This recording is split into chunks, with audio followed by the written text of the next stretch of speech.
in there. It's really hard to see anything else at this point because once I get up top, then I'm going to pull the harness through and feed it all on that other frame where that harness is at. Get it up out of harm's way so there's nothing there to catch on it. It'll get tied on the inside along this frame all the way down here to where you can see that red harness going up. Then it goes up over those front pulleys. Tie strap. Tied it right along this red line here. Tying it right along the red line. I go about every 1.5 feet or so with a tie strap.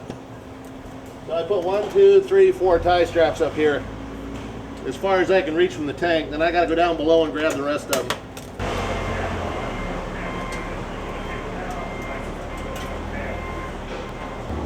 That's what I'm doing. I'm rounding right along all that.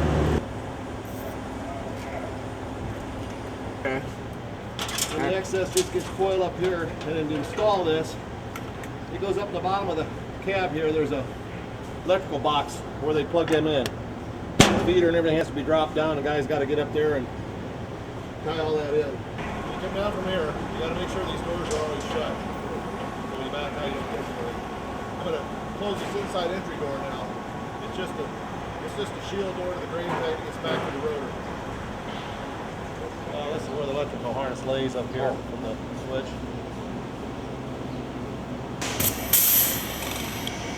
They go into Kuwait, they go into Saudi Arabia. Okay. Get up. Then he puts it on. Or I put it on, or whoever does it. In the trucking part of it where they ship them going, and then I work the piece. Now this wasn't a parts bag, that was just laying loose. Okay. It's a small keyway that goes in this triangular piece.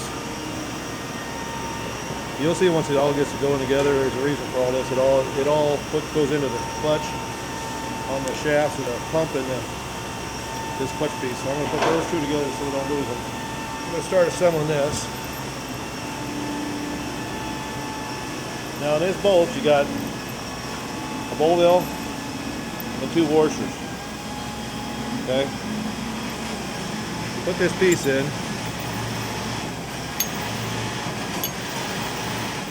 And line it up like so. Put your regular washer on the back side. And your bell valve on that side.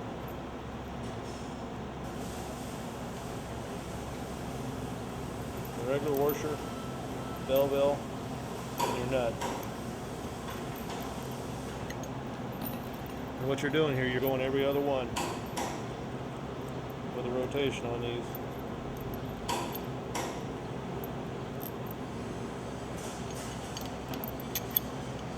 So you got the straight washer on the back, straight washer here, bell valve, and nut. Okay, I just snug them up by hand. Now this piece here is very critical. You line the keyways up together. You got the keyway down here and you got the keyway here. So when you put that together, you make sure you got them matched.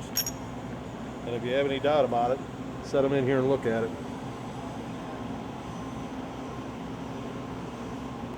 Now on this one here, we go backwards with the bolts. We reverse the bolts backward for the torquing. The washer fits down inside the hub. It's critical to get the right washers too, because they got to fit inside here.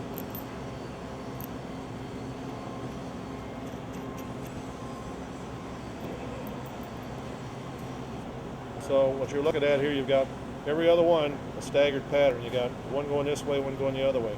That's for the torque procedure when you torque this up. And always remember to get your keyways going the same direction. Bolt through with your washer, regular washer, bell valve, then your nut. That should be the finished product. Now these all have to be torqued. What it does is when the fan sits here and the pump sits here, when it starts up and it takes that initial shock, the rubber does flex, you start the fan so you don't tear something up or shear a keyway off. I'm going to torque them all a little bit at a time and seed it up. I don't need to get all of it, torquing all of them. I just need.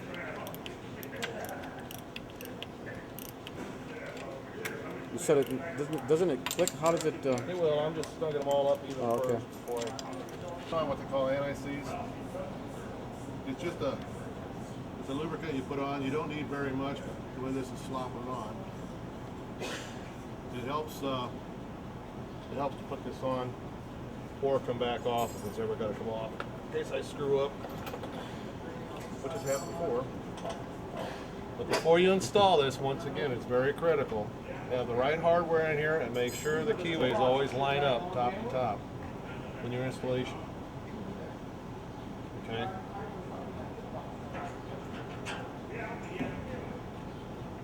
Take a hammer and a block.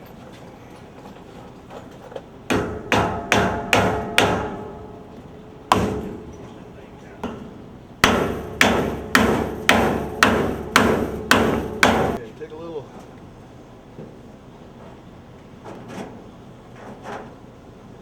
NICs to dab inside the shaft a little bit.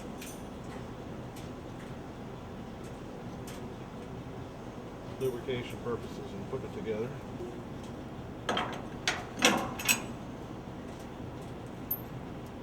Okay, once again, reinstalling the plate.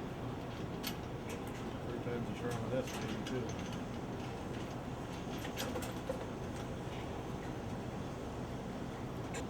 This sensor here has to line up on this little wheel, that little notches were cut into that wheel.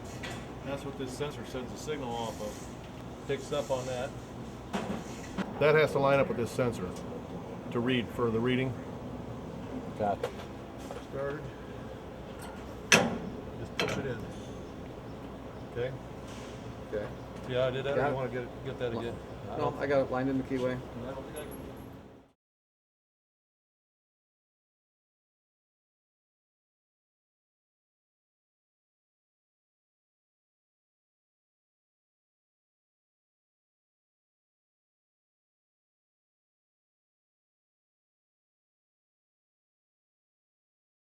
Good. You gotta get a kind of happy medium here where you get your motor set before you tighten it down so it's adjusted properly here. And then we'll tighten these 2 up. Well, I'll tighten these 4 up first on the motor. I'll snug them up and then we'll tighten these up. So how do you make sure that it doesn't do that? Just do like I was doing. You just spin it and let it find itself, let it track itself on its adjustment. Oh, I see. So you spin it and let it Self-align itself. Really out of control.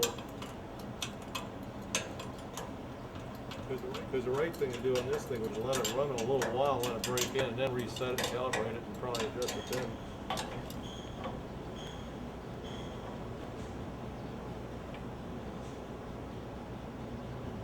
See this.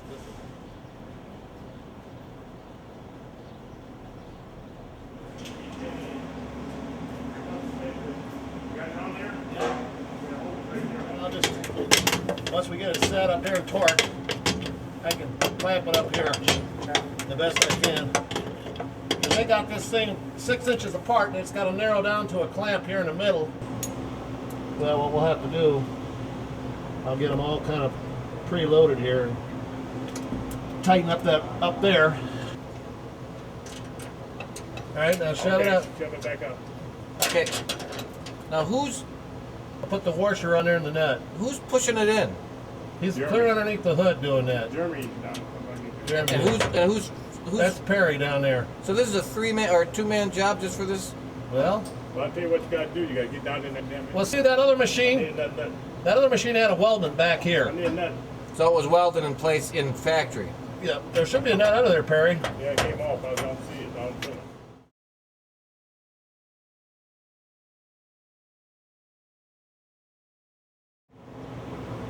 Give me that nut. I got the nut. You just hold the bolt.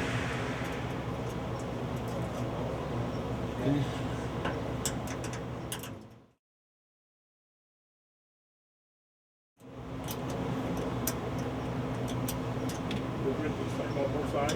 No, one's 11, one's a 10. 10 in. Yeah.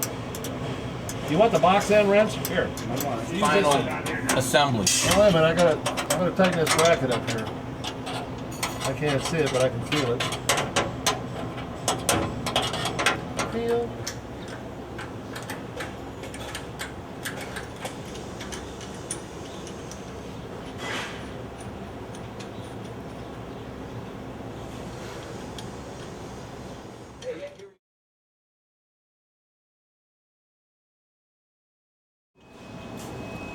but that what you've got right there is right.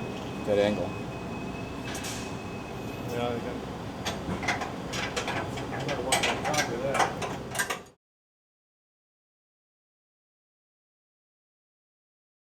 Plugged into here. Hey, Jeremy, where'd he go? Right on the phone.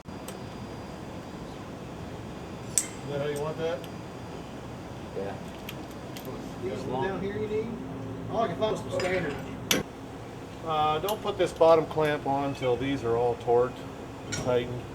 Then this should be the last thing you do up here. Otherwise, they're going to be taking it off every time too. As you've been watching us before.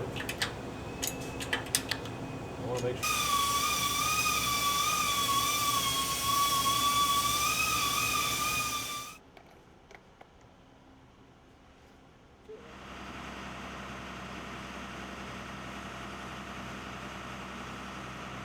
You got to peel the boot back, and then we got to put this pin.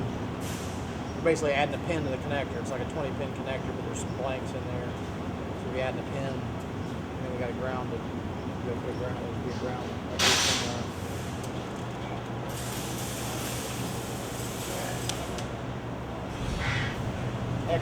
X019 is a blue connector. It's clearly marked up here. So. It's the blue ones. Yeah, it's this corner back here. Okay. So you got to put it up again inside that boot, or alongside that boot. Yeah, you got to pull the rubber back like that. Okay. Those are the blanks you got to pull out. Yeah, Okay. pull that out of pin 13, and then you insert Out of pin 13. right there. Right there is where I took it out of, right? Okay, I see. All right, I got it. Well, it's in there, so. That's it? That's all you have to do? Well, yeah, and then you got to ground it. There's a ground wire here. I need a. What is that? I don't know. It's either. I'm not good at guessing the size. It's maybe a 13 millimeter. I need like a socket wrench or a ratchet in wrench.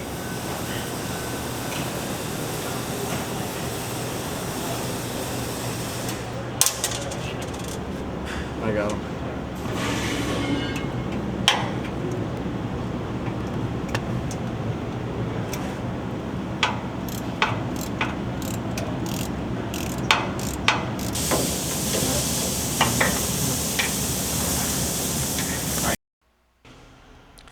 Now you need to download the appropriate software for the hydraulic pump operation and get it into the system. And that's really all there is to the hydraulic modification.